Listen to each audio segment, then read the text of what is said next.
What's up guys, DuctTapeMan0 here, and I noticed a lot of you on the Android and Nexus Google Plus communities have been complaining about how the battery life on the Galaxy Nexus just plain sucks.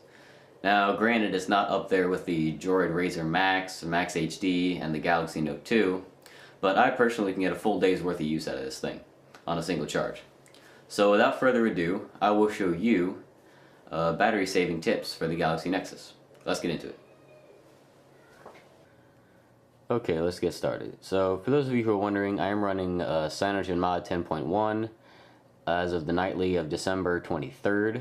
I haven't got the new nightly yet, but I will soon. I've heard mixed reviews about CyanogenMod and the battery life. Some say they improve it, some say it hurts it. I found neither to be the case. I found the battery life stays pretty much just the same with CyanogenMod, if not better, because of the performance tweaks. Now, if you're not rooted and you don't have CyanogenMod, if you have a stock build, actually this works with pretty much any phone.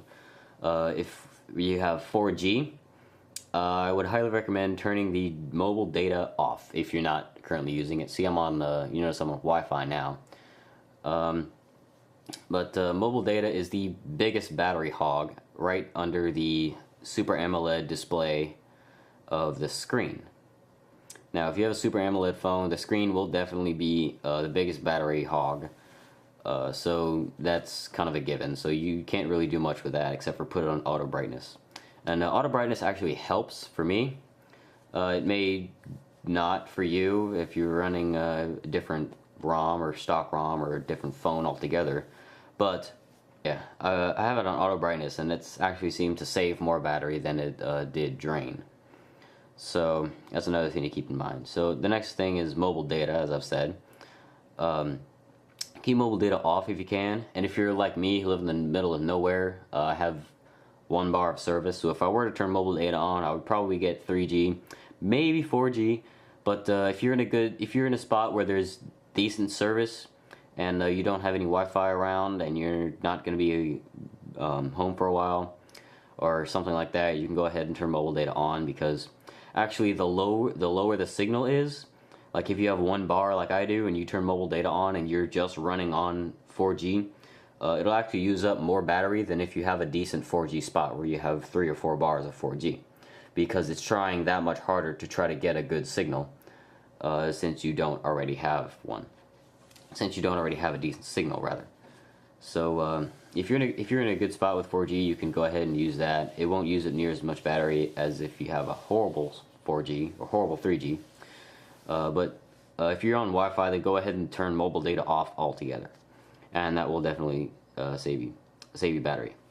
Wi-Fi does the same. Wi-Fi behaves the same. If you don't have as strong a Wi-Fi signal, it does use up that much more battery, but not nearly as much as data. So Wi-Fi you can go ahead and leave on if you need internet access if you have Wi-Fi. And another thing to keep in mind, Bluetooth and GPS, those are like the biggest battery hogs of all time, behind the screen obviously. So if you're not connected to Bluetooth or you're not using GPS location, you can go ahead and turn those off, since they will drain your battery. Another thing that people may not know is task killers. Task killers on Android 4.0 Plus and even 3.0 Plus actually.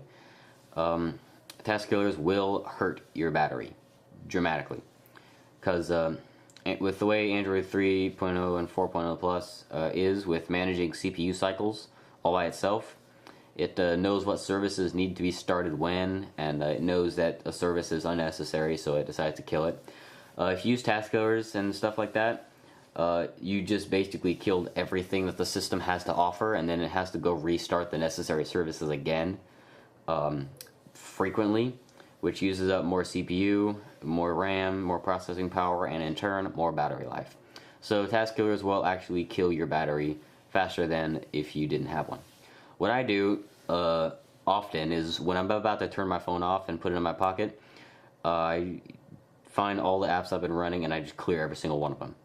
And that lets Android know that I'm done using those for now, and you can go ahead and stop those processes.